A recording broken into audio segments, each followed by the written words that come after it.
BJP మహిళా నేత మాధవీలతను party నుంచి సస్పెండ్ చేయాలంటూ డిమాండ్లు వినిపిస్తున్నాయి. రీసెంట్ గా రాజాసింగ్ మీద మాధవీలత చేసిన వ్యాఖ్యలకు గాను ఈ డిమాండ్లు వినిపిస్తున్నారు పార్టీ కార్యకర్తలు. దీంతో పాటు పార్టీ హైకమాండ్ కూడా మాధవీలత మీద సీరియస్ గానే ఉన్నట్లు తెలుస్తోంది. గోషామహల్లో రాజాసింగ్ ను ఓడిస్తానంటూ రీసెంట్ గా మాధవీలత వీడియో రిలీజ్ చేశారు. ఆ వీడియోలో ఆమె చేసిన కామెంట్స్ కు గోషామహల్ బీజేపీ నేతల నుంచి తీవ్ర వ్యతిరేకత ఎదురవుతోంది.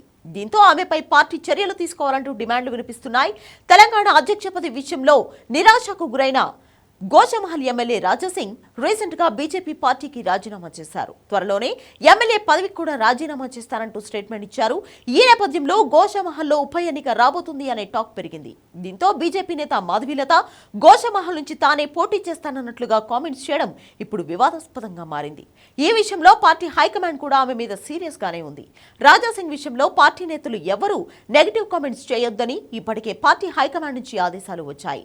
పార్టీ లైన్ దాటి ప్రవర్తిస్తే ఎవరినైనా ఉపేక్షించేది లేదంటూ పార్టీ పెద్దలు ఇప్పటికే చాలా క్లియర్ గా చెప్పారు. కానీ మాధవీలత మాత్రం అవేమీ పట్టించుకోకుండా కామెంట్స్ చేశారు.